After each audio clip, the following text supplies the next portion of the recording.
Hello, Garland Nixon here, and I am in the cab of a truck again, doing my doing the show. We're going to talk about the so-called Ukraine offensive. Let's talk.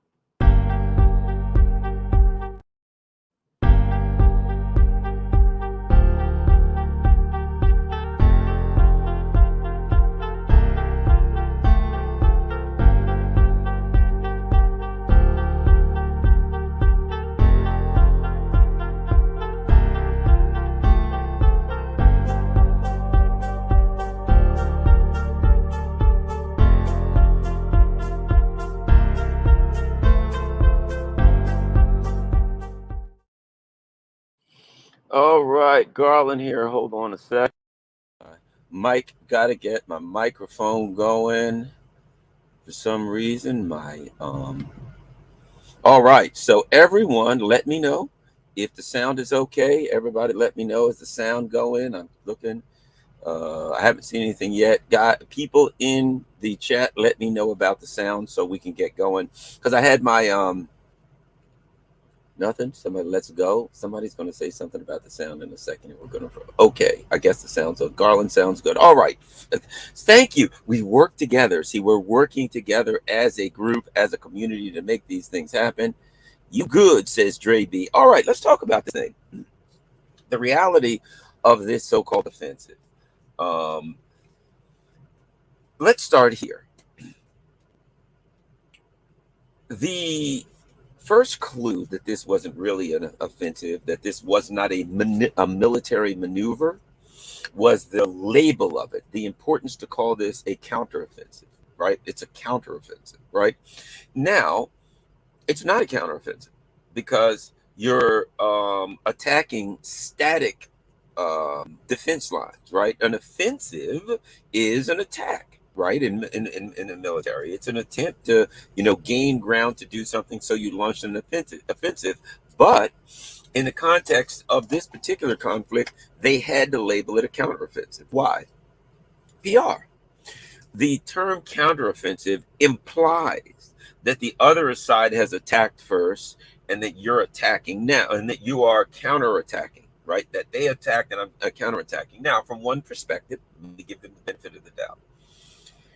If you argue that the invasion and the special military operation launched by Russia, if you argue that that is an invasion, and so that anything from then on that Ukraine does military is countering that, you could make a argument that this is a counteroffensive. But that basically says everything that happens, according to that, everything that Ukraine does after the initial attack by Russia is counteroffensive. Everything that they do, no matter what. Now, here's what I would argue. I've never seen a war where that's happened before. I've never in history seen a military conflict where whoever was the initiator, whoever fired first, right? Everything that was done was labeled a counteroffensive and a counterattack. I'll put it to you like this. If in fact a bunch of people, let's say the Russians assault a hill. Let's say you're in Vietnam and the Vietnamese, the U.S. was in Vietnam, and the Vietnamese take a hill and they attack and they have some success. And the U.S. says we're going to repel that attack and go on the offensive. That would be a counterattack. They attack first, you counterattack, right? But if the U.S. says there's an area over here where there's 100,000 enemy soldiers and we're coming up with a plan to attack them, to take out these 100 soldiers, would that be a counterattack? No, that would be an attack. Would that be a counteroffensive? That would be offensive. I'll put it to you like this. According to that logic, since the U.S. attacked Vietnam, everything the Vietnamese did would be considered a counterattack or counteroffensive. Since the U.S. attacked Iraq, every single thing, every weapon that if an Iraqi soldier picked up a rock and threw it at an American soldier, that would be considered a counterattack. So if you use the logic that they're using in Ukraine from a public relations perspective, then in every conflict, whoever fires the first shot, everything that the other person does is a counterattack. But that doesn't make much sense, does it? I put it like this. There's never been a conflict that the U.S. is involved in that it used that argument. This is the first. So that's why I say, as we know, the most important part of this conflict, the most important thing to the um, issue to the neocons is the public relations perspective. So the term counteroffensive, I will guarantee you this: they sat around and decided what to call this, whether to name it, and they decided to go with counteroffensive so that they can make the argument that the Russians are on the offensive and they are protecting themselves, doing a counteroffensive against the Russians. Now let's talk about what happened. So you have an enemy that's dug in. You have an adversary that's dug in, that said, this is mine. I got it. I ain't giving it up. A major army, the army of a superpower. They dig in. They put in mines. You give them months and months of telling them what you're going to do. We're going to attack, and we're going to attack in the Zaporozhye region. Okay, fair enough. They know what you're going to do. They know when you're going to do it. When? In the spring. So, when I think back of teaching investigations, right? Who, what, when, where, and why. What did they get? They gave them everything. Who's going to attack us? Think about this. Think about what kind of offensive this is. If the Russians were to ask those questions, who's going to attack us? We're building up all of these soldiers, and we got 60,000 soldiers, and we're going to bring them in, or 100,000, however many. We're training these soldiers in Poland. We're training them in the UK and Germany. So that's who. These are the soldiers. This is the number we have. This is how many is going to attack you. Number one. So we gave them the who. What are they going to have? Well, we're going to give them Leopard 2 tanks. We're going to give them we're going to announce all of the things they're going to have so that you can look for their weaknesses. We're going to give them Leopard 2 tanks so you can research Leopard 2 tanks, determine should you hit them under the bottom, in the rear, should you hit them straight down on the turret, what's the best way to take them out. So we're going to tell you what weapons they're going to use. When? We're going to do it in the spring. So I've told you who's going to do it. I've told you what weapons they're going to use. I've told you when they're going to do it, right? The how is a little hairy. The why, well, I've given you that. We're going to take back this particular area. We're going to drive to sea over here. We're going to cut you off from Crimea over there. So I've given them the who, the everything. I've now given my enemy who's dug in, who's static, everything. How many troops I have, what kind of equipment they're going to have, where they're going to attack, how they're going, everything is there. Is that an offensive? I mean, can you think of self-defense where somebody's going to attack you and beat you up and they say, okay, I'm going to beat you up. And you say, okay, first of all, I think first I'm going to try a knee to the groin. I'm going to try an elbow to the face. And then I'm going to try to poke you in the eyes. After that, I'm going to try to stomp on your left foot and kick your... and you just sit there and write down a list. Here's what we're going to do. Here's how I'm going to attack. When are you going to do it? Well, let's do a countdown. We'll count down to 30. And when we get down to 1, I'll throw the first strike. And it's going to be right there. And I'm going to throw it with this amount of force and blah, blah, blah. Would you telegraph to your opponent where you're going to hit them, when, how, why, and then expect success? What's the opponent going to say? Oh, you're going to strike to the groin first, right? Well, I'll turn to the side a little bit and I'll do this so I can protect the groin. Oh, what? I'm going to poke in the eyes. All right. Well, I'll do this, blah, blah, blah. And you're going to tell them they're going to prepare for everything that you do. That's not an attack. That's not an offense. And then you say, what is this? It's a defensive maneuver. So the bottom line is this. And I've said this before, this was not a military act. It was a political act. You have a military problem, a military issue. You have an adversary on the battlefield. Your adversary has superior firepower. Your adversary has taken a particular area of real estate, and you want to get it back. That's the problem you have. And you start by telling your adversary everything that you're going to do. Why would you do that? Militarily, there's no reason. There is no person who's a military expert who would say, that's a great idea. That's what we're going to do. Any military expert would say, whatever you do, don't give your enemy any information. You know what's interesting? Look at the Russians. What do you get from the Russians?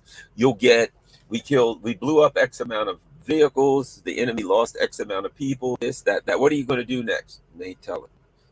What's going on with you? We tell the Russians, mum's the word. That's military. Military, you don't tell anybody anything, but not just military. If you're being attacked, assaulted, if you're in a defensive position, you're not going to tell your adversary what your plans are, because they will prepare for it and you will lose. If you are doing this using military considerations, but you're not. So a big part of this offensive, if you think about it, what was this offensive about? A couple of things. Number one, it was about committing or recommitting the citizens of the EU and the US to take the pain that they have to take, to deal with the economic pain and the pain that they have to take for the neocons to continue this. So since you had to prepare them, you had to have you had to give great expectations for them. This is what's going to happen. This is how it's going to happen. Oh, we're going to go in and we're going to knock the Russians silly. We're going to beat them within an inch of their lives, and they're going to run off, and then we're going to take this and we're going to go back, and all these wonderful things are going to happen. Therefore, you guys need to stop complaining about us sending every freaking dime you pay in taxes over to the Lockheed Martin so we can continue this proxy war. So the intent, the reasoning behind this offensive really didn't have anything to do with taking back the ground from the Russians. So the reality is this: even though if you look at it from one perspective, the success of this from the perspective of the neocons was not about taking ground. It wasn't about having some military success. It was about recommitting the citizens to this proxy war. It was also about giving their flunkies, giving their quisling traitors in Europe, the ruling elite, a little bit of extra bandwidth so that they could make it through this, continue to watch their people suffer, continue to convince the poor schmucks that they should be suffering on behalf of this. So this was a big PR operation. That's really what it was. It was a big public relations operation. It was not ever a military operation. The ethical issue here is, it would have been nice to tell the Ukrainians that, if you're an ethical person.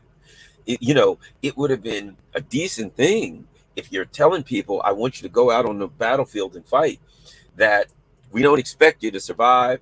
We don't expect you to win. Well, no, let me change that a little bit. Because if you know anything about the neocons, you know that and this is particularly commenting on what they expected and why they would say what they would say to the Ukrainian soldiers and the Ukrainian people. I've used this term. Some people use the term truth or lies. Are the neocons lying, or are they telling the truth, right? Are they deliberately lying? Are they deluding themselves, right? Let's use another term: apathy. And someone said the truth has been sanctioned. It's something different than that. You got to understand the neocons. Now, I've understood people. I've dealt with people like this in law enforcement. I've dealt with people like this: sociopaths, narcissists, psychopaths. The term I like to use is apathetic about the truth. You or me, we think about true or false. Well, should I say this because it's true, or say this, I lied because I said something that wasn't false intentionally, so that was a lie. To the sociopath, narcissist, psychopath, neocons, their apathy about the truth works differently, and it's something a little harder for people like us to grasp. Here's the way it works. The truth is irrelevant. I say what I need to say to get the outcome that I want. If it happens to be true, that's fine. If it doesn't happen to be true, that's fine too. Right? A guy meets a beautiful girl and he wants to have sex with her. That's a reality that could happen. Some guy's in a bar, he's a young guy, meets a beautiful girl, he has sex with her. One guy wants to, and I say have sex with her, I mean, I'm talking to human, that's the way the DNA works. The man sees this beautiful woman and his DNA says, I want to procreate with this person. He doesn't even know. He may look at her and think, oh, she's nice, I'd like to marry her. But his DNA is saying, I'd like to procreate. His DNA is looking at the shape of her body. His DNA is looking at her skin. Is she fertile? That's the way, at a basic level, things are going on. But he doesn't know that. He just looks at her and says, oh, she's pretty, I'd like to meet her. His DNA is saying, I'd like to procreate with her. Okay. And he has some thoughts, right? Some options. Do I come tell her the truth? Do I say, hi, my name is Bill, and you know, I'd like to meet you. Here's my phone number. Can I buy you a drink? Can I have your phone number? That's one option there to see if she likes it. Another, and she says, well, okay, I'll talk to you for a minute. Let's see. So she's like looking at the guy thinking, yeah, he's okay. Whatever. Let me see what he has to say. This is a woman of his dreams. He's decided I'm going to make my move. At that point, there are people that would simply say the truth. Hey, my name's Bill. I'm an air conditioning and refrigeration mechanic. And, I live over in the such and such area. I got 3 brothers and a sister, whatever. He talks to her about her. I like taking long walks on the beach and flying kites, whatever, right? But a sociopath may take another perspective. A sociopath may look at what he wants and decide, I'm going to say things to her. Some may be true, some may not be true, but I want an outcome. I want a sexual escapade with this woman tonight. So therefore, this sociopath just says whatever. He don't care if it's true. Some things he tells her he's true. Yeah, my name is Bill and I'm in the area of such and such. What do you like to do? I like to work out. Maybe he does like to work out. I like to work out and I like to whatever, right? But then he embellishes. Yeah, I don't know, a lawyer, and I make $400,000 a year. I got 3 Corvettes and a Porsche, and got a second home in Florida. And he says all of these things that are untrue. He doesn't care whether they're true or not. He mixes the truth with a lie because he wants an outcome. He's trying to get a one-night stand. He's trying to get her to come home with him, and he tells the truth. He tells a lie. He doesn't care anything he's got to say to get an outcome, right? And there are people like that. It's terrible, but there are human beings that do other people like that. I use that analogy to say he has an outcome that he wants. He says whatever he needs to get it, hopefully. Well, that's the neocons. That's how they think. They got an outcome. We want people to continue to support this proxy war, and whatever we got to say, we'll say it. And if it happens to be true, that's fine. And what this guy does is he lies. So the woman gets to his house and she says, hey, this is a nice place. Let's say she doesn't go that night. A couple days later, he says, come over, I'll cook you dinner. She says, okay.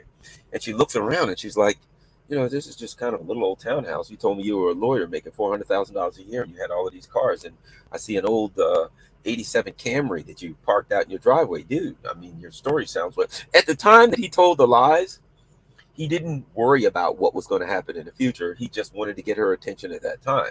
And now that she's at his house and she says, what about your story? Oh, no, this is my sister's house. That's my sister's car. I'm house sitting for her cat over here because my house is that. And he just makes up a new lie. Because when he told the lies, he didn't worry about what was going to happen later.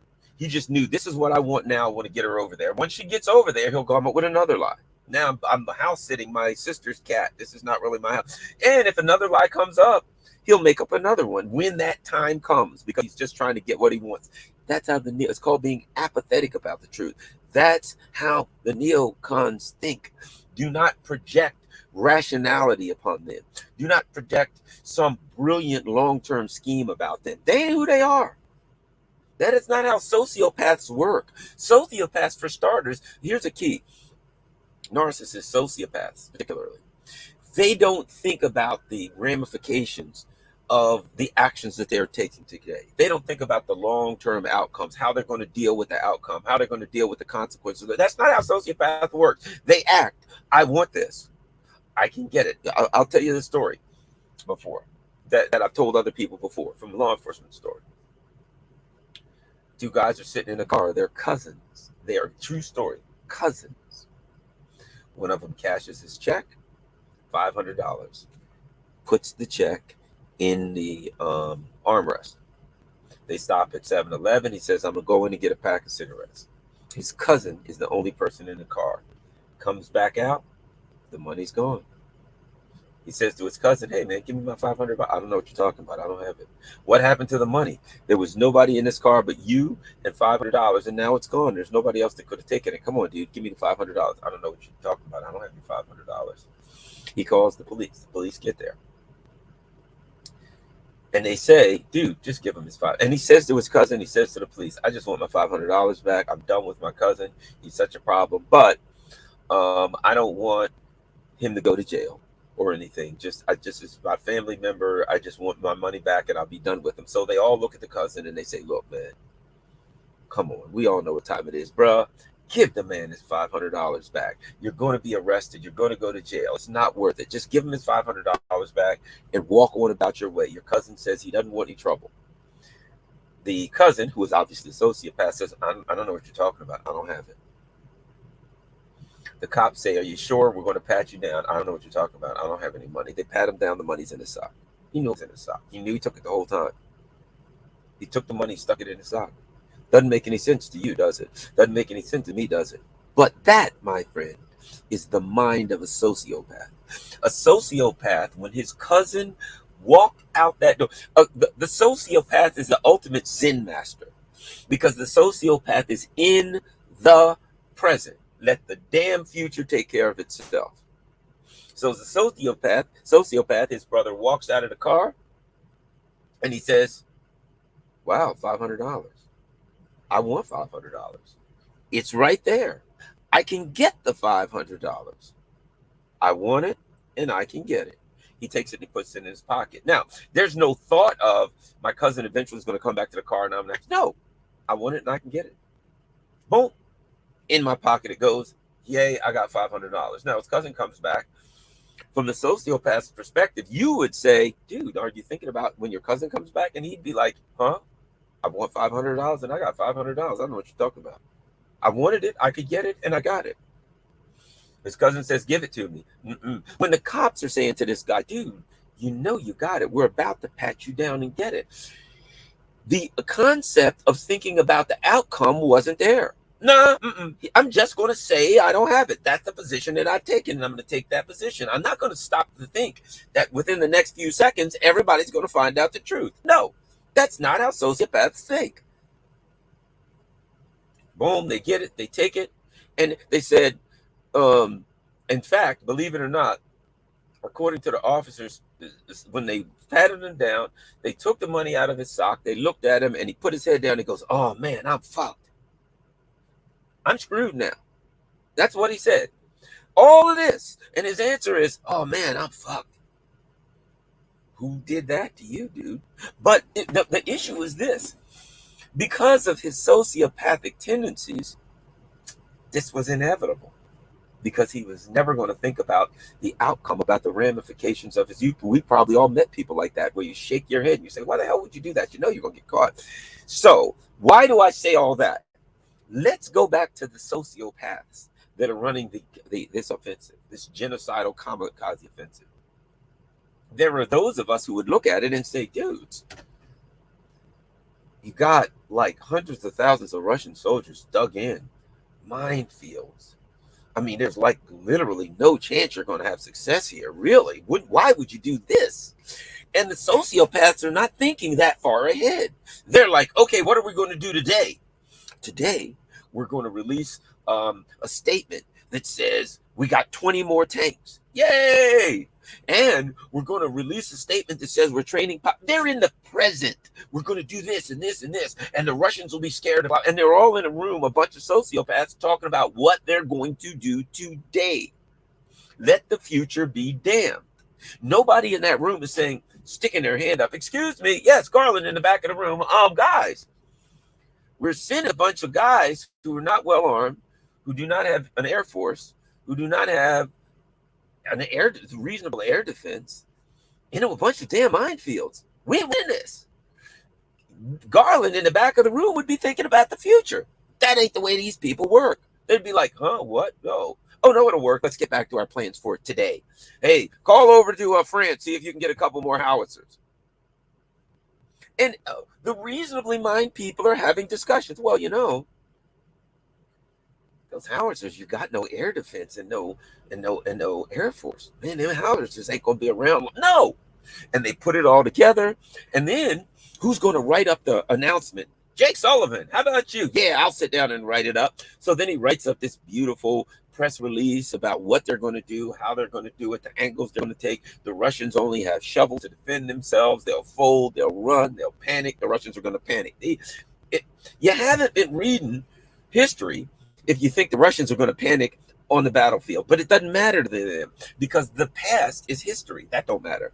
The future, we ain't going to worry about that. Right now, this day, we are releasing a public relations statement that says the Russians are going to panic and we're going to win.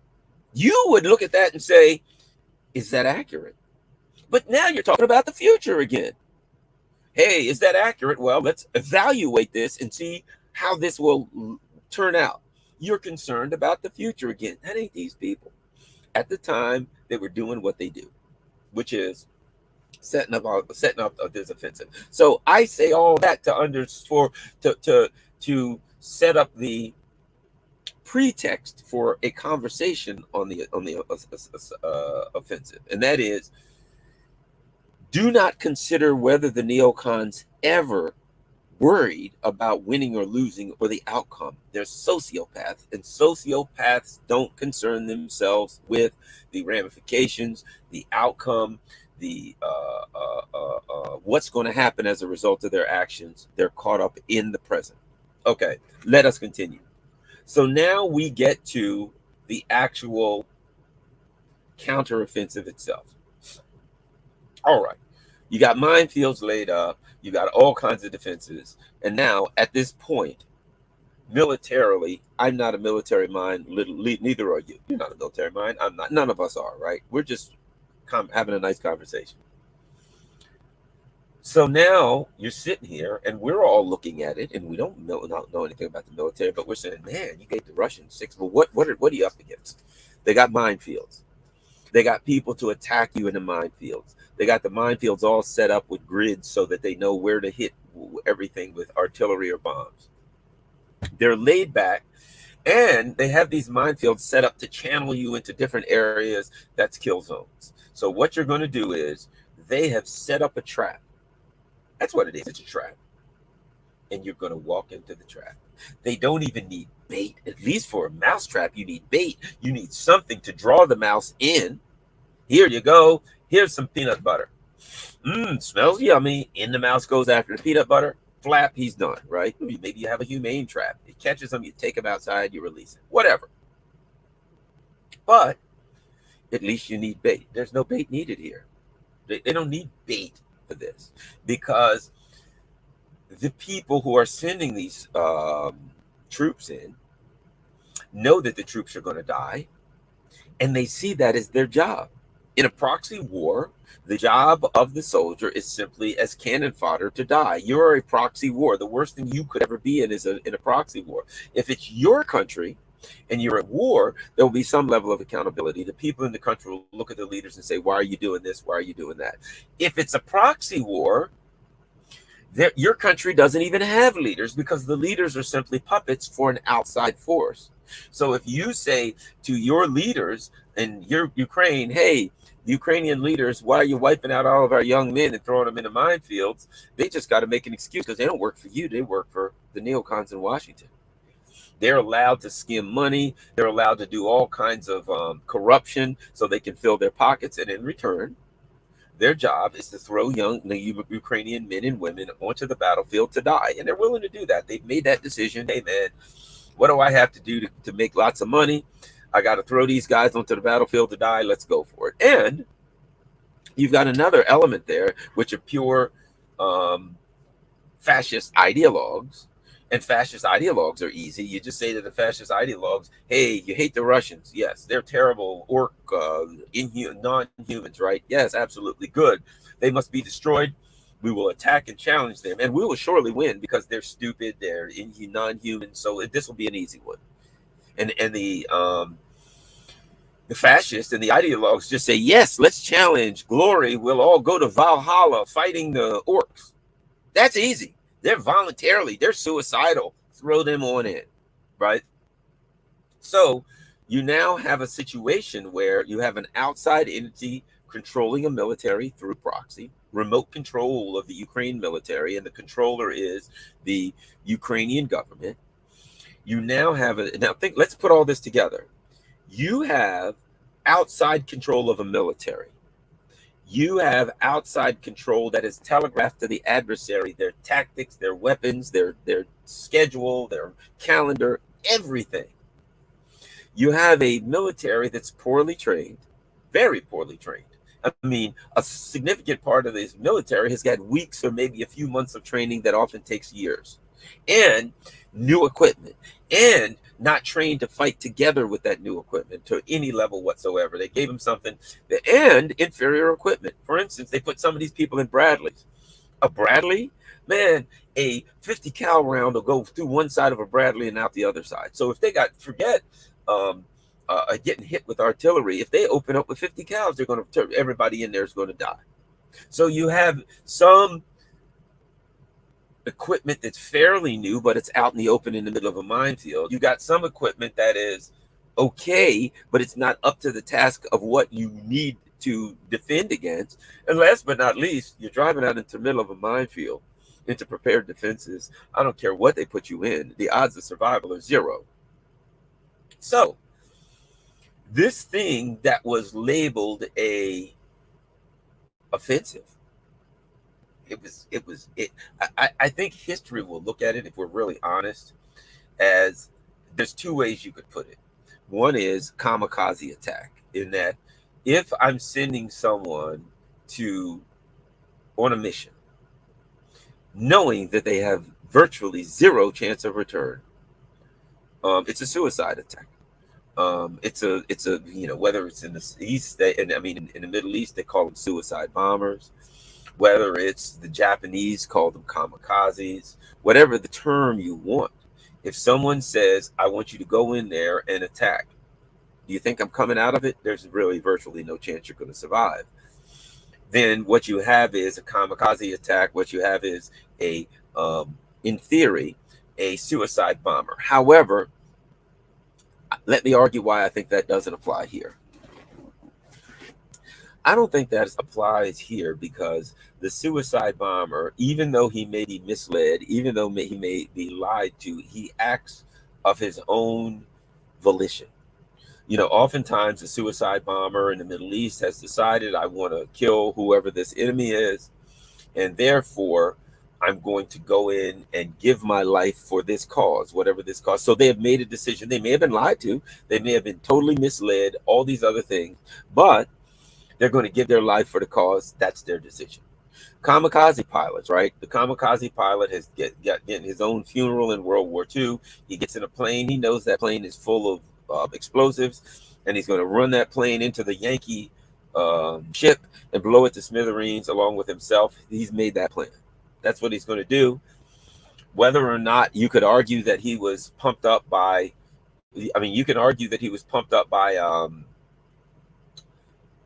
propaganda or lies, fine, whatever the case may be. But that being said, he's made his decision to do that, right?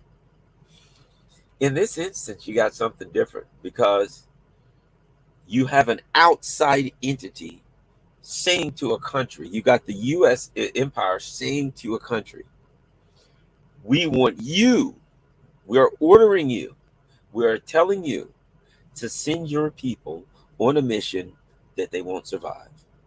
There's no chance they're going to survive. We want you to do that. By the tens of thousands, by the hundreds of thousands. I've gotten different numbers, and you've probably seen them, but one of the numbers that we've gotten is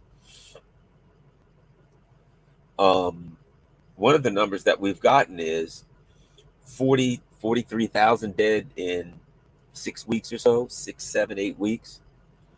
So when you look at those kind of numbers, 40-some thousand people dead in a month and a half. Let's give them 2 months, but month and a half, 40-some thousand dead. I would argue that if you lie, mislead, and propagandize a country into and manipulate, because the U.S. add this as manipulation, and this is an important part of it. In order to get here, the United States had to overthrow the government of the country, and then they had to insert a corrupt puppet government, right? So you have manipulated this entire country. You have set up the machinations where you can do anything you want, because what you want is two things.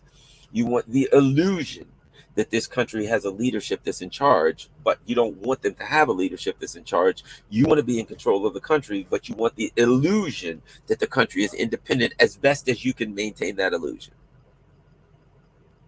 So You've even worked to set up the illusion that the people in charge of the country are running the country and making the decision, but they ain't. But they ain't. So you're handling this. You're creating an illusion that the people in, as best you can, that the people in Kiev are making the decisions, but they're not. And then you're going to throw all of these people. You got 43,000 people dead in 6 weeks. I would make an argument that what we're looking at is a genocide. That's my argument. My argument is this is not an offensive. This is not a Ukrainian offensive. This is a Ukrainian short-term and long-term genocide. And add this. In a country, for the country to maintain a population, right? You got a country, that country has to maintain a population in order to be a country. You got to have certain things, right? You got to have people that work there. You got to have people that clean. You got to have people that run things. You got to have people that engineers and doctors and all kinds of things to maintain a country. You got to have babies, right? It has to be regenerated. So what you have to do is you have to have men who are either young or at minimum fertile. You have to have women who are young and to some extent fertile. I mean, you got to have the basics. You got to have people that are going to be able to have children, to procreate. When you wipe out 43,000 in 6 months and you've already killed 100, 200,000, whatever, right? When you're in the 300,000 range, 400, I've heard 400,000 range, but let's go with 200,000. You got a country where it was 40 million. I've heard half the people are gone. Let's say there's 20 million people here. Let's say you got 200,000 who are dead. I'm sure the numbers are higher. Let's say you've got another 500,000, 600,000 wounded, right? So now you got 700, 750,000. Let's say 750,000 who are dead or wounded. What are you looking at? 3% of the country, 4% of the country dead or wounded. But there's a different thing you have to look at. What if we don't say what percentage of the country is dead or wounded as a result of that war?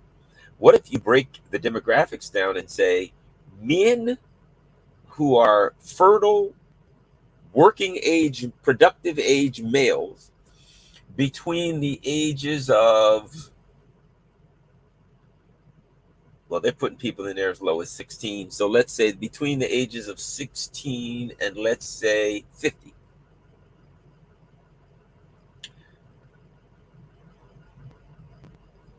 What percentage of the country are specifically aged men of that age? So I think in that demographic that you need as part of the country to have young working males, young men who are going to have more kids, man, you probably got 20, 25% or more. 20, 25% of those guys are dead or wounded or more, maybe 50. You got a huge percentage of the young men. And now Zelensky's talking about increasing mobilization. And you even got women that are there that are getting blown to smithereens. So you're going to have a country, when it's all said and done, as a result of this particular military action and in particular of this counteroffensive, you're now going to be looking at some point, you'll be 40, 50% of the people who are childbearing age and working age and all of that dead or wounded. Now, think about this. There's another factor here. When you talk about a battle, your adversary, you would rather not kill your adversary, right? You would rather blow his legs off. You would rather say, here's the thing about it. You got your adversary out there. You got 10 enemy soldiers that you're up against. One of your options is, which is great for military, is to blow the legs off 5 of them, because now the others have to medically attend to them and get them back. They're all out of the fight, and they take the resources. When they go back, they got to patch them up. They got to take care of them. They're taking your adversary's resources. So sadly, in a grotesque manner, the severely wounded soldier is the gift that keeps on giving, because he takes one man, it takes two people to drag him off off of the battlefield. Then when he goes back, he's constantly taking resources, hospital stay, medicine. He's taking resources of your adversary, right? But go long term.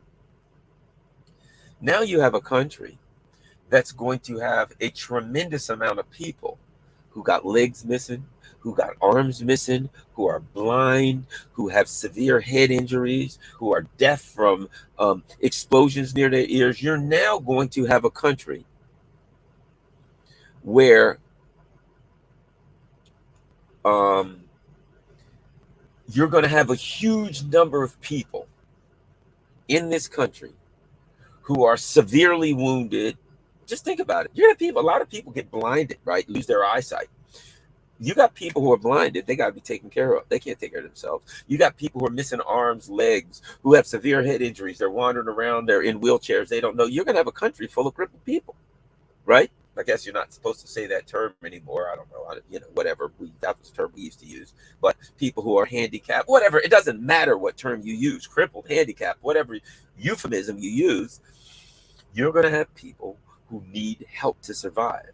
And there are two things about them. Number one, they can't contribute to the economy because they can't work. However, they extract from the economy because they need people to take care of them. They need to be fed. They need to be housed. So now you're going to have a country full of people who are mangled and broken up and handicapped and crippled, and where the men of working and of procreation age are the ones that are going to be either dead or crippled. So what you have is this genocidal thing going on in Ukraine that will continue turn Ukraine into a just basically a crippled country who needs to be kept alive, because as a result of this, the best parts of the country where the ports are and where the good grain fields are and where the mines are and all that, Russia's going to take that. Russia's going to keep all of that. So you're losing that. You're never getting that back.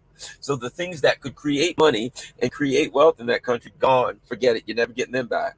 So you're going to have the poor part of the country, and the poor part of the country is going to have a lot of people who are crippled and mangled. You're going to have no people that have children, raise families. You're going to have a lot of orphans and widows all over creation, broken people, kids with no fathers, women with no husband, no son, etc., who's are extremely mentally and emotional traumatized. You're going to have a disaster, and that's what this creates. Now, let me ask you this. Do we blame the Russians? Do we say, Russians, how dare you do this? You are the ones who physically and kinetically did this to these people. However, I would argue this. Let's start here. Last March, we know that in March of 2022, that the Russians and the Ukrainians, now this is according to the Ukrainians, this is a report that came from the Ukrainians, right? This was that, what is it, Ukraine Forum or whatever? You can go online and find this. They had a deal between the Russians and the Ukrainians, which means all these people didn't have to die, didn't have to get their legs blown off, their lose their hearing, their eyesight. This didn't have to happen. It had been mitigated. The Ukrainians, the Russians had a deal. They signed a deal. The Russians said, you sign this deal, we'll pull these troops back from here and this and that and that. And the Ukrainians said, okay, they signed off on the deal. Once they signed off on the deal, the Russians said, good. Two things happened. You may recall this. One of the things that happened was one of the negotiators, there are people out here who may remember this. One of the Ukrainian negotiators, I think he was a mayor or something, when he got back, the Azov people grabbed him, took him out, and shot him. They killed one of the negotiators. And the Boris Johnson then went to Kiev and told the Ukrainians, don't take the deal, keep fighting. So the Russians were willing to end this thing. The Russians said, we want a deal, you want a deal. The Ukrainians were willing to end this thing. Hey, we want a deal, you gotta want a deal. Boom, people signed off on the deal, it's done. Bojo, at the behest, no doubt, of course, he ain't going to go to the bathroom. You know, the European quislings ain't gonna go to the bathroom without asking for permission from the neocons in Washington. So he was dispatched. We know this. He was dispatched by the neocons in Washington specifically to kill the deal. That's what he did. He did what he was dispatched to do. He killed the deal. The fight goes on, and that's what got us where we are today. So since we got here because the West, because the U.S. empire elected to kill the deal, to continue the fighting, that they wanted the fighting to go on, then I'm not going to blame the Russians, because the Russians made every effort to stop fighting. They said, we want a deal, man. We got a deal. Let's take the deal. We'll take the deal. You'll take the deal. Deal done. We're all going to walk. We're good. You good? Yeah, let's walk. And the West comes in and says, no, no deal. Keep fighting. Because that's what they wanted. And so there we have the Ukrainians now. The Ukraine. That's why when those of us who use the terms cannon fodder, that's all they are. You or I may have the discussion about Ukraine, good, bad, or indifferent. Who's right and who's wrong? How can the war end? Can there be a negotiated settlement? Sure, we have that discussion. The neocons don't have that discussion. The neocons' position is, as long as we got Ukrainians, let's keep letting them die. And now they're talking about a mass mobilization. Just means more dead Ukrainians. That's all it is. A mobilization just means you take more people off the street, grab them, whatever, hit them over the head, drag them in, put them in a uniform. Let me add this. If you say to Garland, Garland, we're going to take you off the street and we're going to put you in a uniform and send you to the front, right? And you're going to fight the Russians with minimal training and minimal weaponry. Is Garland there to fight the Russians to the death? No, Garland's like, oh my God, how can I survive this? How can I turn myself in? How can I run? You don't have a fighting force.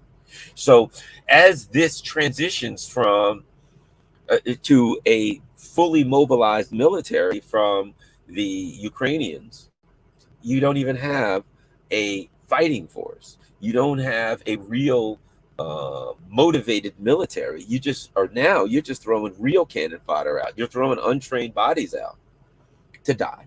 I've read articles in the Washington Post, in the New York Times, where they talked to guys on the front line and they were like, yeah, we got some new guys. They're green. They won't live 4 hours. Oh, what do you have to say? You know, they were talking to like some sergeant or lieutenant or whatever. What do you say to the new guys? And he said, nothing. They're all dead. They're all going to die. They're done. What am I going to say to these? They're dead men walking. What I got to say is, say your prayers, brother. You're out of here. That's it. That's it. And do you think they care? Nope. That's their job. Their job is to die. They are meat for the cannons. And from the neocons, it's how long can we keep throwing bodies at the until we run out of bodies at the Russian weaponry, which means, as I said, it's a Ukrainian genocide. This is the look. They went to Iraq and 1 million people died. That's ain't a genocide. That's a genocide. They went to Libya, and how many hundreds of thousands of people died? Afghanistan, how many hundreds of thousands of people died? On and on, genocide after genocide. Look, read a book called The Jakarta Method, where basically the U.S. Put as usual, a fascist dictator in power. And they just anybody who they thought might be left, they brought them in and executed them by the hundreds of thousands. Some people say 500,000, some people say 2 to 4 million. We don't know. But anybody, any citizen who's wandering around, hey, what about you? Well, I think I'm kind of a lefty. Bring them in and machine gun them. It was a genocide. The U.S. did it, right? That ain't genocide after genocide. The bombing of Laos, on and on and on. So this is not new for the neocons in the United States. It's just another genocide. And this time the genocide is through proxy. We ain't bombing you. We're going to use you. We're going to throw you forward. And then boom, you're going to get wiped out. So this whole concept of the offensive, right? The Ukraine offensive or counteroffensive. Just here's what I would say. Just another way to kill time at the expense of expendable Ukrainian lives. They're expendable. And the neocons are saying, okay, what about this? Well, we got another 6 months of PR out of talking about the offensive and how we were going to do it. 6 to 8 months out of that. We got, say, 8 weeks of the actual offensive.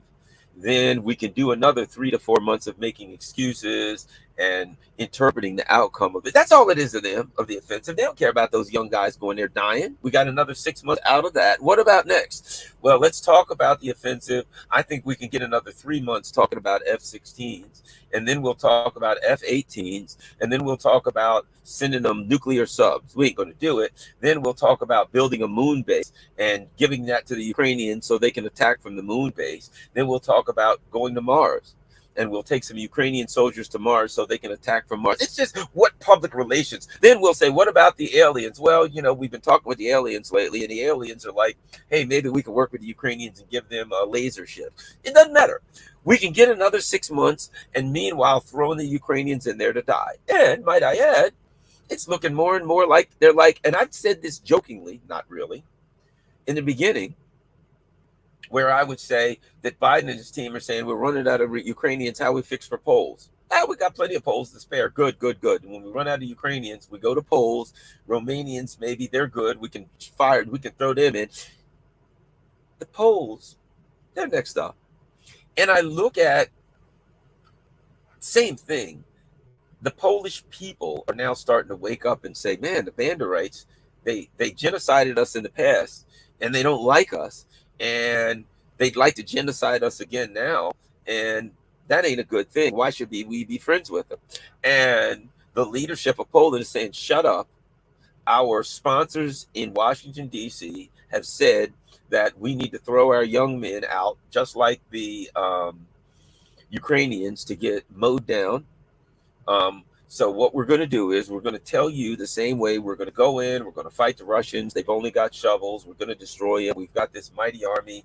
And then as our body bags come home, we'll just keep telling you how bad the Russians are, and we'll just keep remobilizing, just like Ukrainians. They're out of Ukrainians. So our turn. What else are we going to do?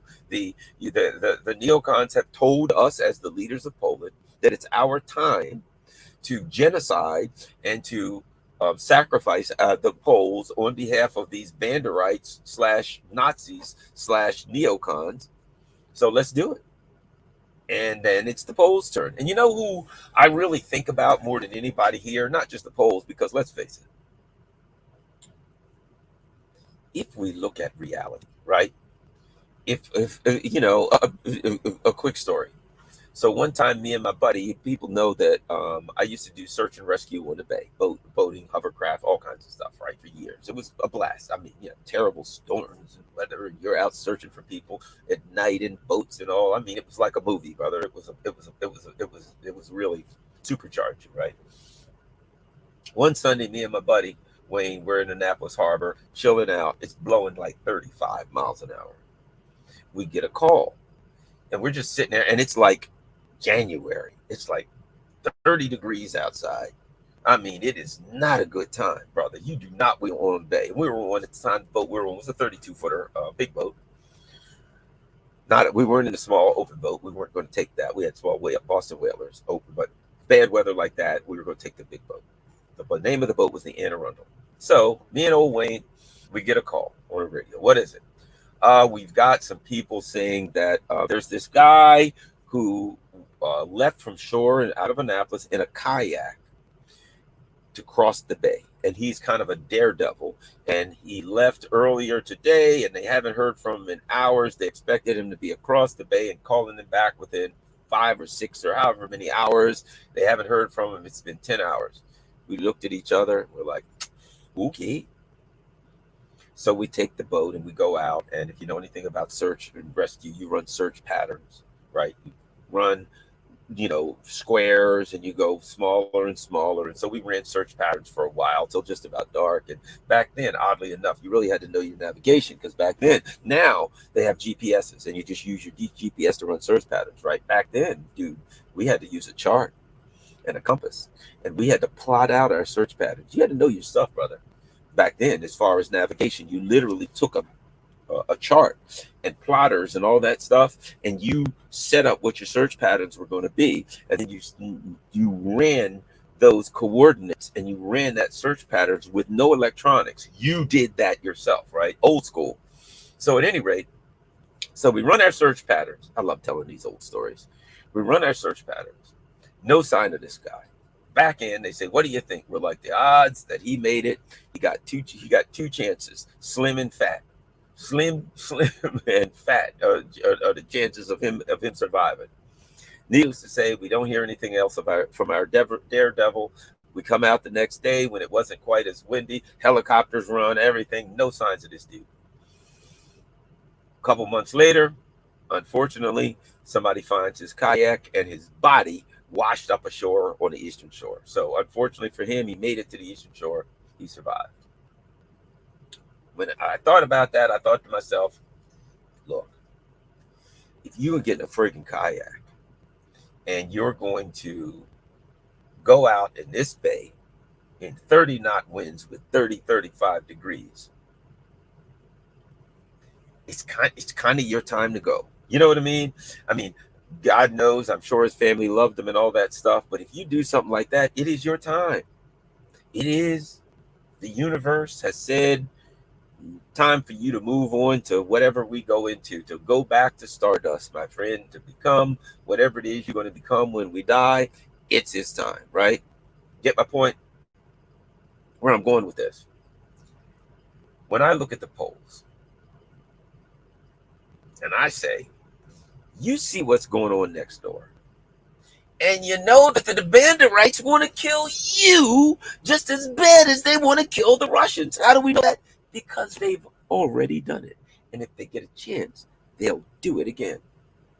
So I say about the polls, look, man, if you want to jump in a meat grinder, it's kind of your time to go. I look at Taiwan. If you're sitting over in Taiwan looking at this, you're sitting over in Taiwan and you're like, hey, what's happening in Ukraine? Okay. The U.S. empire is concerned. So they've come up to the border of Russia. They're pumping weapons everywhere, and they're making the argument we're putting these weapons for years in Ukraine to protect itself from Russia. We're doing this so that there won't be a war to deter Russia from attacking. Then Russia attacks, and the neocons do everything they can to prolong the war and to just dispense with Ukrainian lives with total and complete reckless disregard for human life. You're in Taiwan watching this. And they're shipping weapons to your island. And they're saying exactly the same thing. Hey, what are you doing? That same thing we did in Ukraine. But trust me, it's going to work out well. Really? And then these people say, well, what about TSMC? Is this gigantic economic engine for the nation, for the island of Taiwan? It is very important for the entire world. And what do you have to say about that? It's critical, and it absolutely is. What are you going to do? Well, if the Chinese invade, we'll blow it up ourselves. The neocons literally said, if the Chinese invade Taiwan, we'll attack Taiwan. We'll blow up TSMC. We'll blow up the vital infrastructure in Taiwan so that the Chinese can't get it. So these are your patrons. These are your supporters. Your supporters are the people that threw the Ukrainians into a meat grinder with complete reckless disregard for human life. These are people that are saying to the Taiwanese, if the Chinese attack you, we will too. We'll blow up everything you got to make sure that the Chinese can't get it. That's what they're saying to the Taiwan. Hey, what are you going to do? And they even said, yeah, we'll do that. We're going to, we'll blow up their infrastructure. We'll scorched earth. They literally said that, scorched earth. What are you going to do if they attack Taiwan? Oh, we'll blow the hell out of Taiwan. We'll tear it to shreds. We'll make sure there's nothing left in Taiwan. Not a soul living or breathing. Not a piece of rock that resembles a building when we get finished with it. We'll make sure there's nothing for the Chinese. Why? Because we want to help the Taiwanese people out so they can have a democracy and be safe. If you are in Taiwan, then actually I said Taiwanese people, the Chinese people, because they're Chinese. Ethnically, they're Chinese and they get out of here, they speak Chinese. But at any rate, if you're in Taiwan and you watch all of this, and the neocons tell you they're coming for you, they tell you what they're going to do, they tell you they're going to attack you, and you do it, yeah.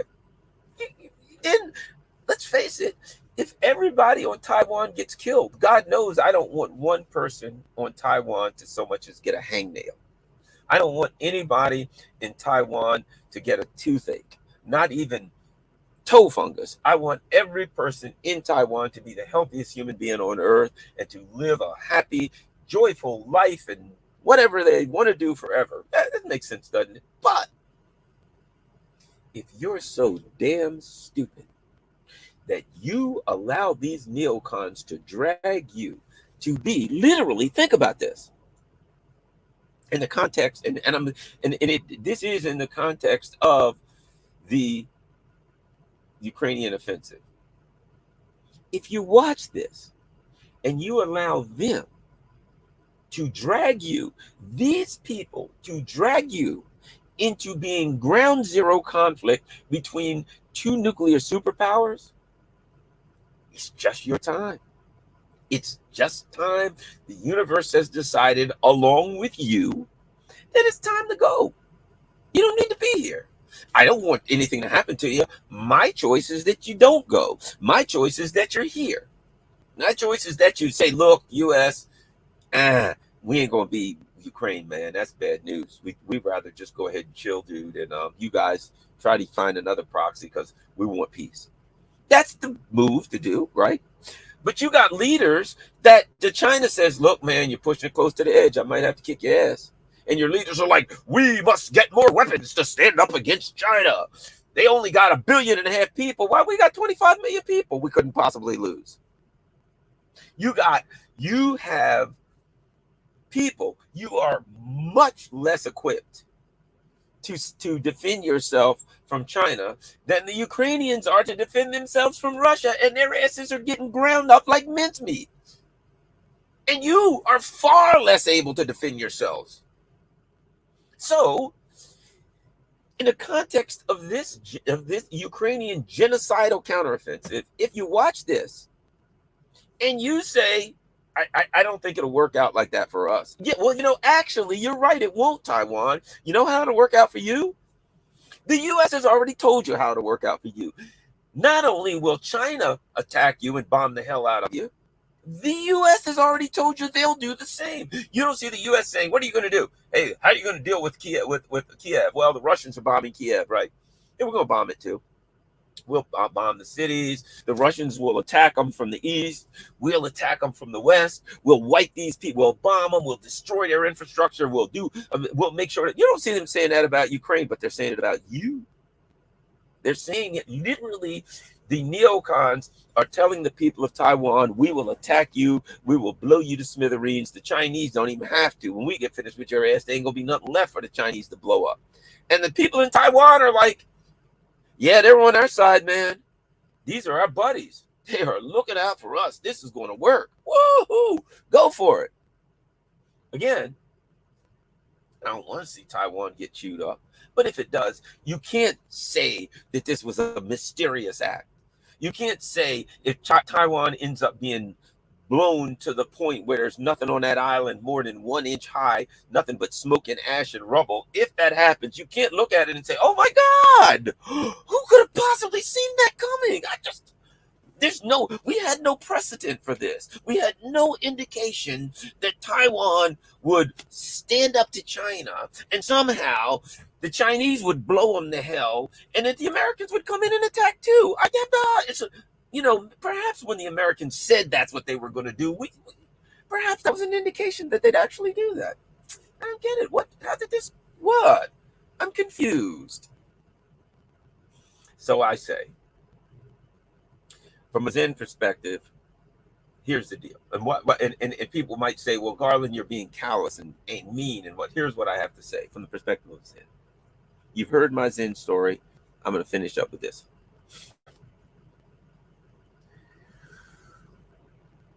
There was a couple of guys on a spaceship.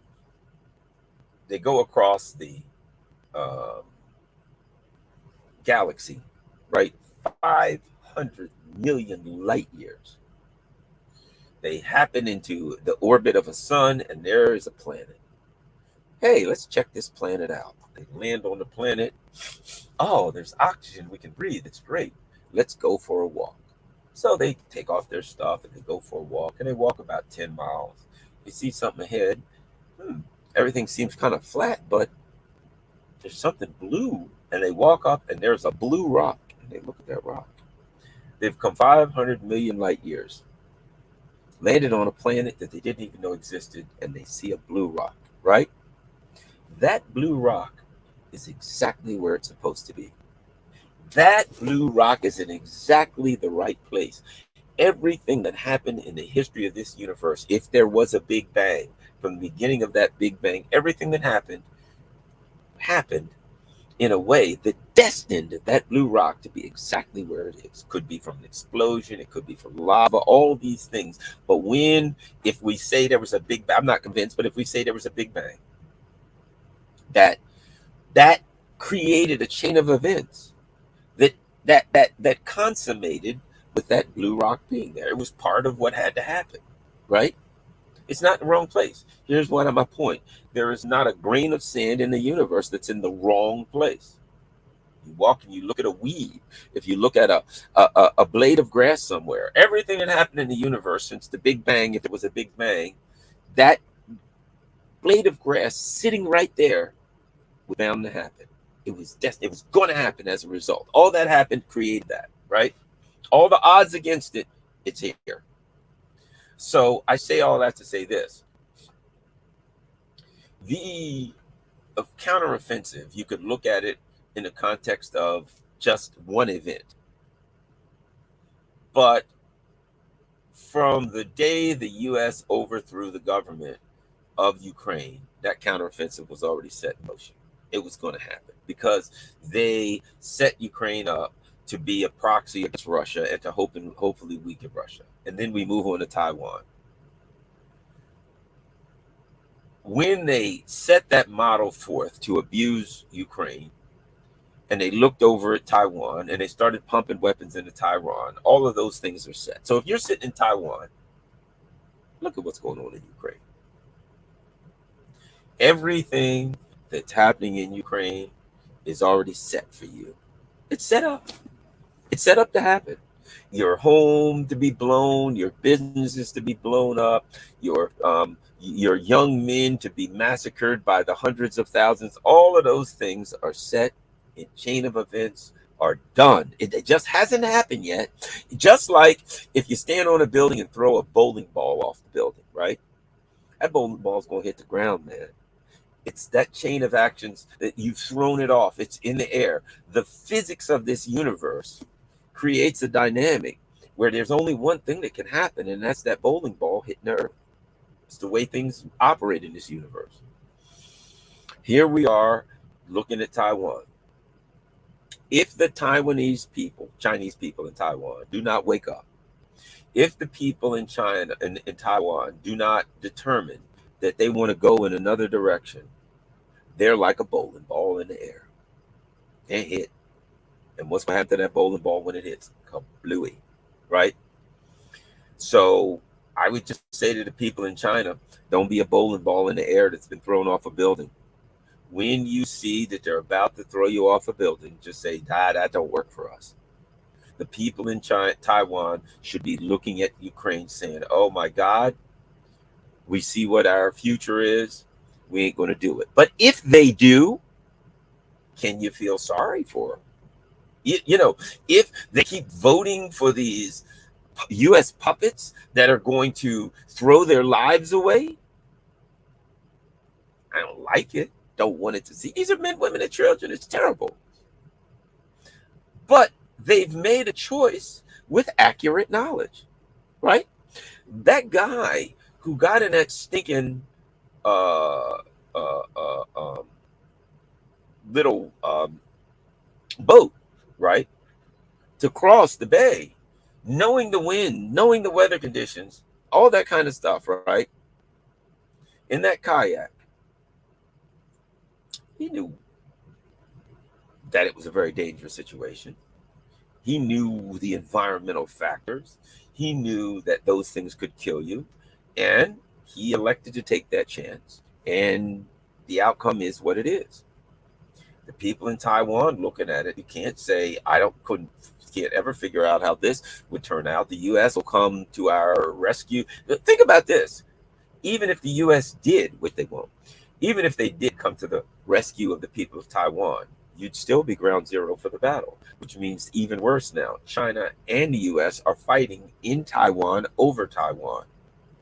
The Chinese come in and they take a bunch of military bases and they set up. The Americans come in and now they're attacking Taiwan because the Chinese have taken it, and now the Chinese have Taiwan, and now they're defending Taiwan, and the US are attacking it. You're still living in Taiwan, dude. What difference does it make if the Chinese are attacking Taiwan, or if the Chinese take Taiwan, set up bases, and now the Americans are attacking Taiwan, trying to take it back? Either way, your ass is grass. It ain't gonna. It's not your battle. It ain't gonna work out for you. So in the event that the people of Taiwan next November or whatever continue to vote for the people who are dragging them down this alleyway, it's time for them to go. They don't need to be a Taiwan. That may sound callous, but in a way, it's aligned with reality.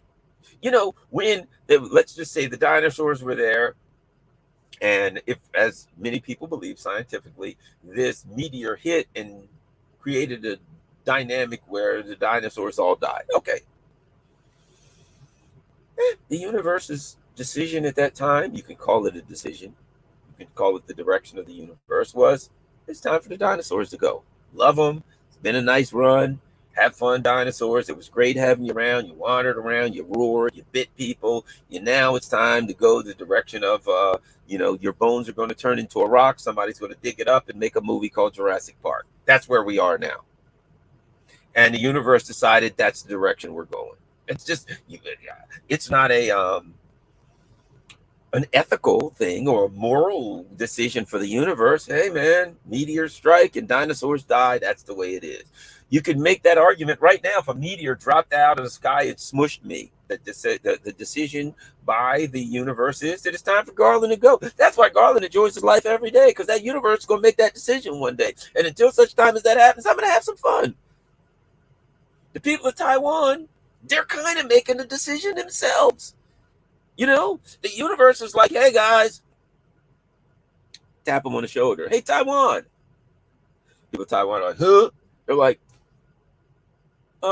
take a look over there at Ukraine. People of Taiwan are like, ooh, yikes. That's going to leave a mark, right? That's ugly. Yikes. And the universe is like, your turn. What are you going to do? If the people of Taiwan are like, well, we're going to stand up against the United States. They're not going to, we're going to stand up against China.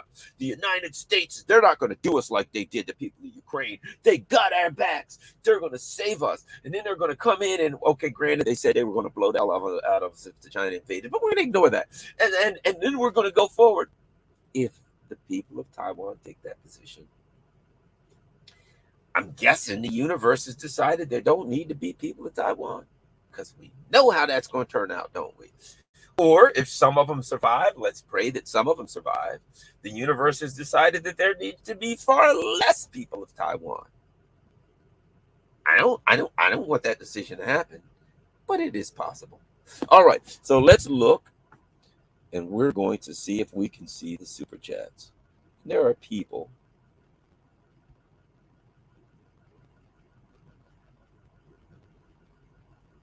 who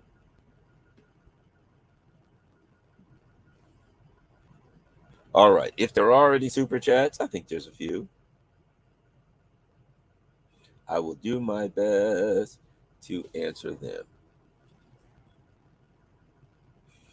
Yeah, and people, to me, it's just a philosophical discussion. People can get mad at me and say, Garland, you're not being nice to the people of Taiwan. That ain't my job. My job is not to be nice to the people of Taiwan or to be concerned with. My job is to tell you like I see it. Philosophically speaking, their asses are grass. And if they make the decision to jump into a lawnmower, then you jump into the lawnmower, you're getting mowed down. Sparky says, make Ukraine Russia again. Thank you, Sparky. I can feel sorry for you. But if you make your decision based on what's happening in Ukraine and you make the same decision, it is your time to go. Super sticker, according to Radovid Drobnijak. Thank you. That's an interesting name. Well, if you're an American and you got a name like Garland Nixon, you can barely pronounce it. Of course, there are those who would say Garland Nixon's a weird name, which it is. We are looking for super chats. We get some great questions from super chats, but it doesn't look like we got a lot. We're going to get a lot of great questions today, but that's okay because I'm in a seat of my pickety up truck on vacation. So just maybe. All right. Ooh, how about this? Eric Suarez, great show. Thanks a lot, Eric. I appreciate that because I really don't know. I just run off at the mouth. I never know. Ooh, we got lots of people here. Let's go to. All right. Thanks a lot, James Boylan. I'm looking. Oh, okay. Here we go. You ready? TD says, there is power by being individual, responsible, and living love and not fear. Garland's got the power. Peace. Thank you for standing for peace on the 6th and every other day. Thank you.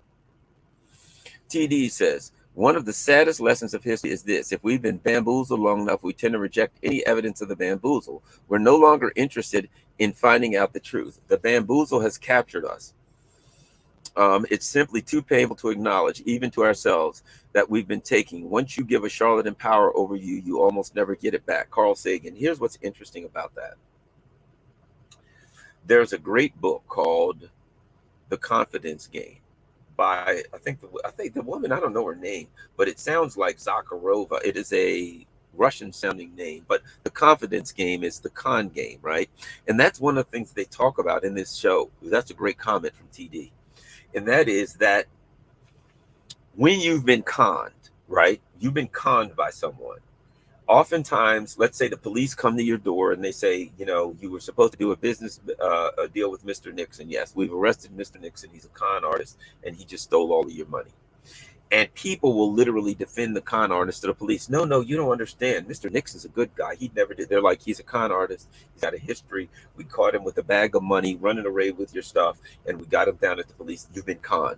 And people do not want to accept that they've been conned. It's exactly what TD said. No, you're mistaken. Garland Nixon's a good guy. He never conned. I don't care how much evidence they have. People do not want to believe that they've been had. So you are correct. When somebody's been conned, it's embarrassing to admit that you've been conned. So yes, very good point, TD. Very good point. All right, how about we look at TD? They sell suffering. Yes. Here's another one. TD's on the move. People have no idea the trouble that they are causing others or themselves, Garland. Thank you for your careful, truthful reporting. Thank you very much, TD. Oh, what we got here? J.M. Hatch. Check out the book, We the Elites, Why the Constitution Serves the Few by Robert Ovitz. Oh, that's a good one. Dan Lazar has another book about the Constitution where he makes the argument that it needs to be changed. Daniel Cutter, thanks a lot. All right, that's it. Well, thanks a lot, everybody. Let me see. I think we got a couple more super chats. Here's a super sticker. Thanks, MLZ. All right, we got another one. Sparky says, it's easier to fool people than to convince them that they've been fooled. Mark Twain. Exactly. How about we got Baby Gerald? Thanks, Garland. Love the shirt. Oh, my Public Enemy shirt. There are possibilities that China hire the Wagner Group. That's interesting. That would be interesting. They got a 1.4 million people. I think they can come up with enough people to fight. But it's possible. Eric Suarez, thanks a lot. I think that's everybody. All right. Thanks a lot, gang. Yeah, so that's the long and short of it. I wanted to talk about the Ukraine counteroffensive, but I wanted to talk about it through the context of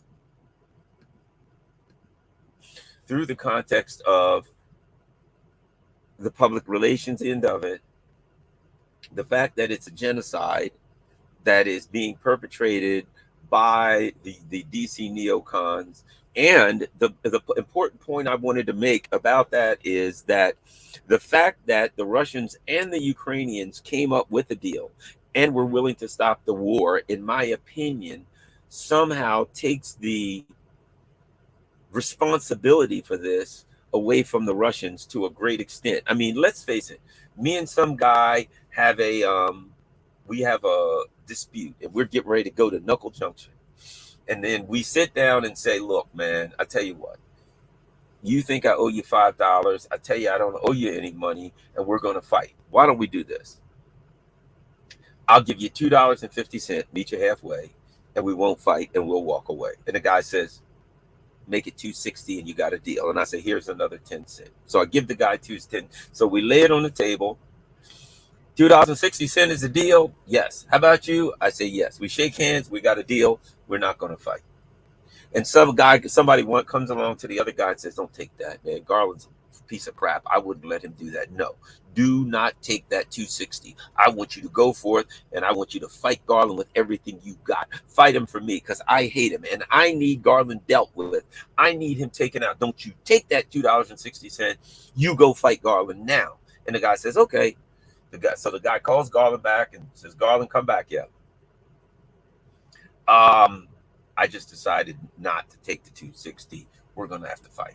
Okay, all right. The guy swings. I block the first punch. Slam right to the friggin' nose with an open hand. Wham! The guy's nose is broken. Blood gushes out everywhere. Can he blame Garland? Yes, yes, yes. Did Garland strike him with an open hand, smush to the nose? You know, that's never somebody take that hand. Think about that. Take that hand and boom, right to the nose. Pow! Right? That is, or to the chin, whatever. Boom, up to the chin, whatever.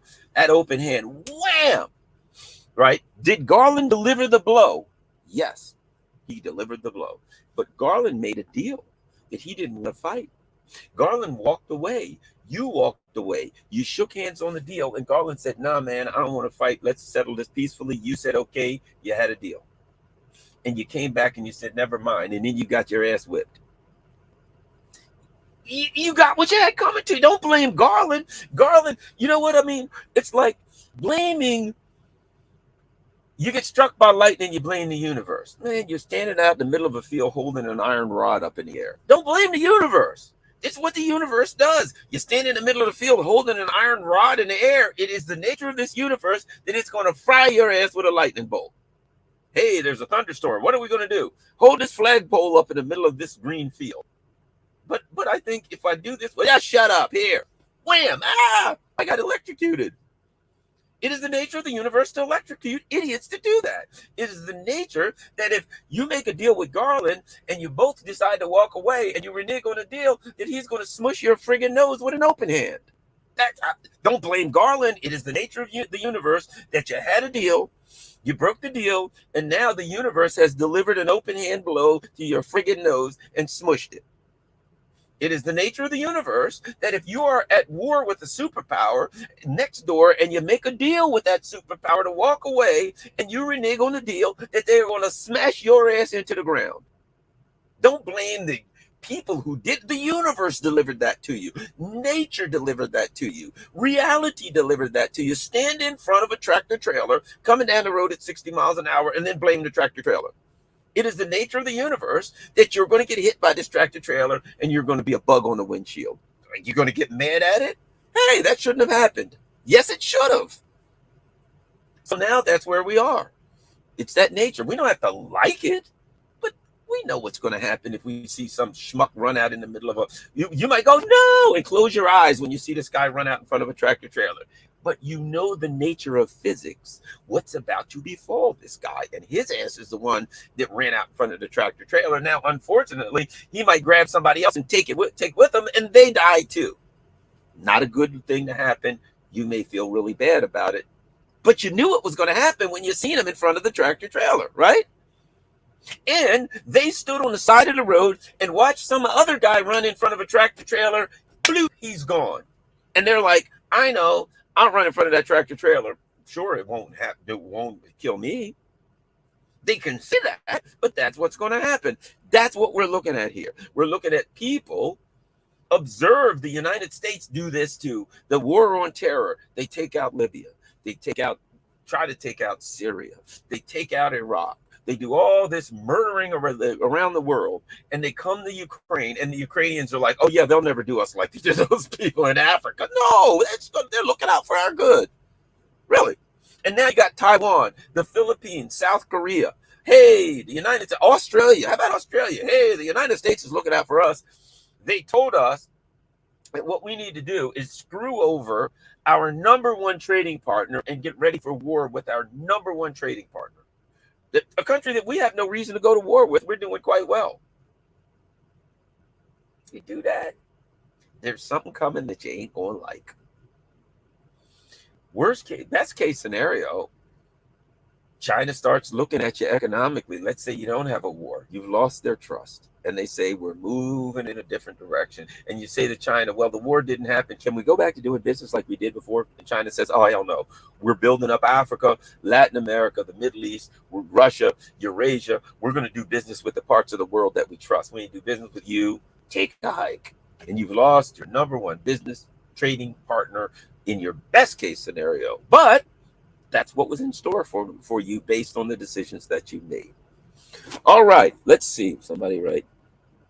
Yes, that's right. F around and find out. Yes, there have been, what is it? There have been centuries where people effed around, and there have been weeks where they found out. Thanks a lot, everybody. Anything else? Did I miss anything else? Nope. I think I got all my super chats. Everybody. Oh, we got more people. Let's go back to Rockfin. We got a whole lot more people saying stuff on Rockfin. Let's go. Gotta put my glasses up. We love Scott Ritter and his brave vocal. Thanks for all you do. Thanks a lot, everybody. Yeah, Scott Ritter. Look, can I make a comment, if you don't mind, on Gonzalo Lira? There is a great controversy right now because Gonzalo Lira has been apparently nabbed or whatever. And Scott Ritter and some others seem to feel that Gonzalo Lira is a spy or SBU. There are others that say, no, that's absurd, that he's not. Here's all I have to say about it. I have no idea anything. I don't know anything about intelligence. I don't know anything about um, Gonzalo Lira. He could be, there are people that are like upset at Gonzalo Lira because of his ideology. He's a pretty right-wing guy. Look, to me, I don't take into account a person's ideology, right wing, left wing, whatever. People have a right to whatever ideology they may want. If you want to be a far right winger or you want to be a far left winger, that's your life. My only question is, are you telling the truth or not? So I don't know anything about Gonzalo Lira. I'm doing my best to tell the truths, and as best as I see them, as best as I understand them. I oppose injustice. I stand for Julian Assange and all injustice. So here's what I would say about Gonzalo Lira. If Gonzalo Lira is an SBU agent, I don't know, well, then he's not suffering. If, in fact, he's not an SBU agent and he's just a citizen, then I pray for his health and well-being. In fact, even if he is an SBA, I don't know any of that stuff. I pray for his health and well-being the same as everybody else. He is who he is. He is what he is. Maybe someday we'll find out. At this point, I don't know enough about those kind of things, and I don't have the evidence that he is that he isn't. So I will just say I hope for the guy's well-being the same as every other human being on earth. I don't know about this, and so therefore I don't think it's a good idea for me to argue about whether or not Gonzalo Lira is a good guy, a bad guy, or whatever. The bottom line is this: a lot of good guys are dying, a lot of bad guys are dying, a lot of people are dying, and we could all die if we're unable to navigate our way through this neocon mess. And I believe, as I always say, I believe that we will. But I believe that arguing over things that we do not have a direct answer to, who and what's going on with Gonzalo Lira, is not productive. And that, as always, we should just hope for his health and well-being as best we can. We should report on it. Those who believe that Gonzalo Lira is an honest a journalist and a reporter, do everything you can to support him. Those who believe that he's an SBU agent or whatever, do whatever it is you're going to do. I don't have any idea. I don't know anything about Gonzalo Lira's, what he is or what he isn't. So I would never say, hey, he's an SBU agent, therefore this should happen to him. Hey, you're wrong. He's not an SBU agent. I don't know any of that stuff. So let's just hope Gonzalo Lira shows up again, whatever he is, and starts reporting again. I'll put it like this. Some of the stuff that I watched that Gonzalo Lira had was pretty good, and I enjoyed it. So if he was SBU agent, yeah, he did some good work. If he's not an SBU agent, he did some good work.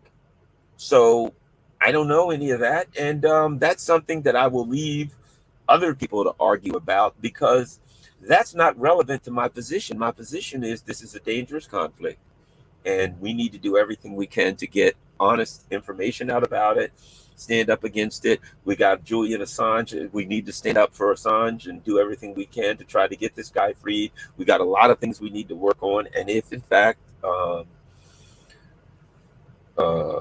Gonzalo Lira is or is not a SBU agent, oh, for God's sake, then I am or not a CIA agent, then I am or not a whatever the hell, I don't know, God could possibly be. It's irrelevant. If I'm doing good work, watch my videos and enjoy them. If not, don't. You know what I mean?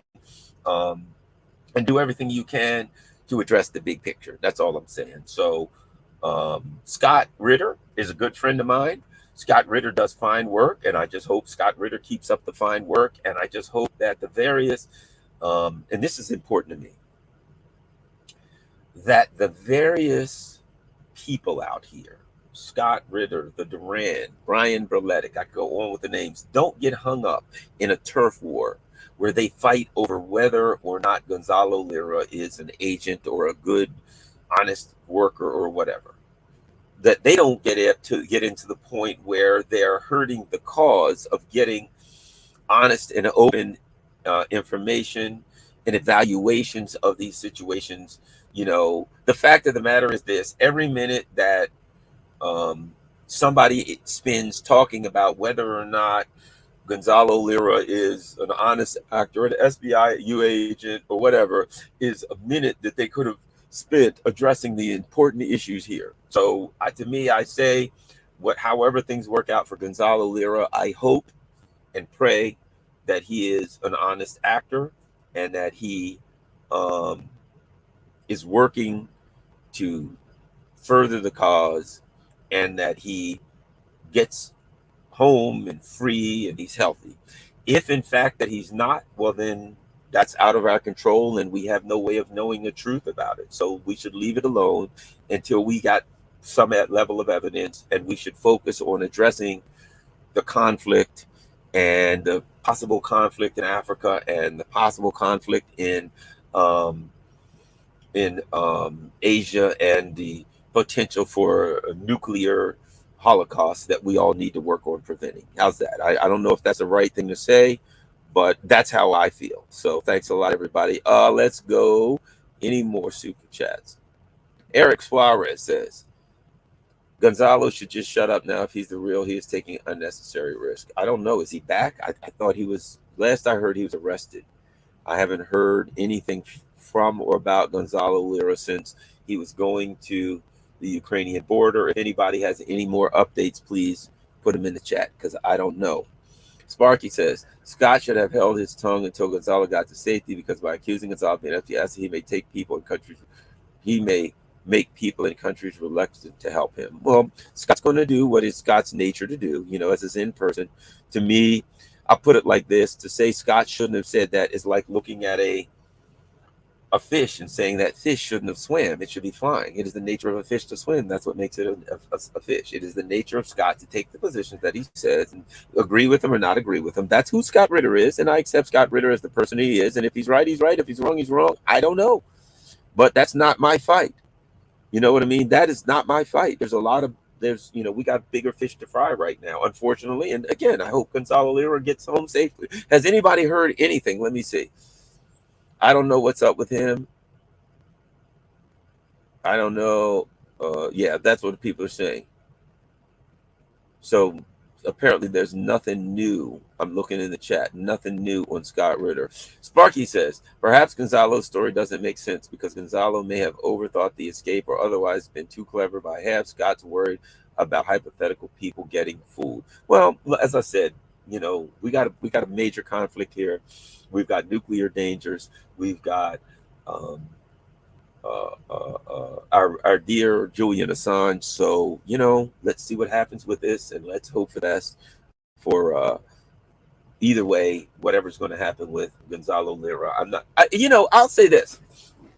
Last I'll say, you know, I wouldn't, number one, want to be the person who says it says Gonzalo Lira was an SBU agent and find out that he wasn't, because then I'd feel bad.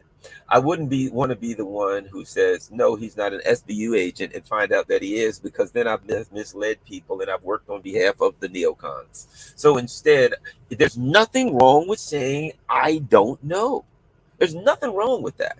There's nothing wrong with that. I'm not condemning the people who take one position or another, but there's nothing wrong with me taking my position and saying, I don't know, because I am, you notice there, I got my Public Enemy shirt. I always thought that was the best name ever for a group. Public Enemy is,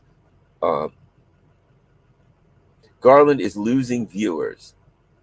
Oh, well, I'm always going to lose. It is the nature of this game. I'm going to lose viewers and I'm going to gain viewers. So that's not something that I'm overly concerned about.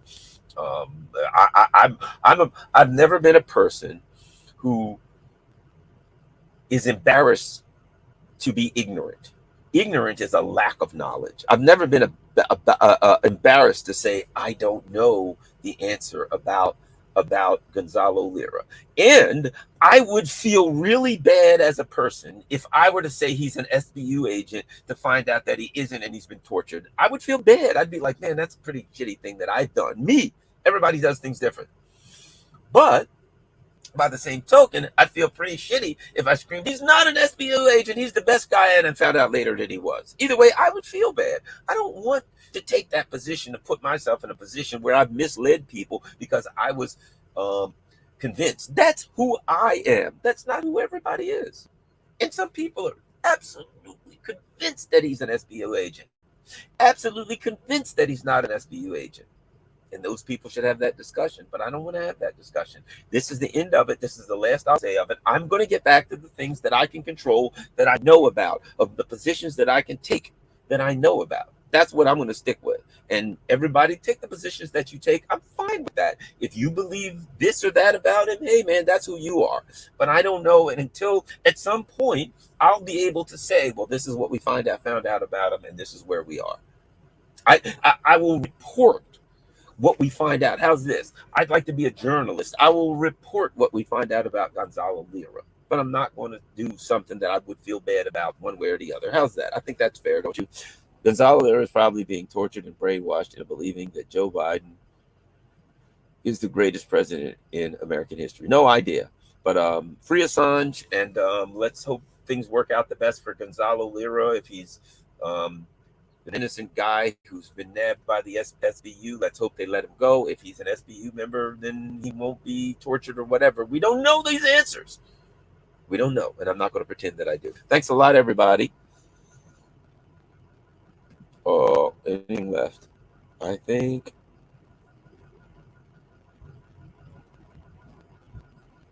Let's see. Last thing. Ellie Martinez says Scott's point seemed to be to warn the rest of us about games played by the security state independent of GLS's intentions. TD says, Garland, you're truly a stand-up, stand-out, humane human who deserves help, peace, happiness, fun, and the best vacation. Thanks a lot. I'm getting ready to go back on my vacation again.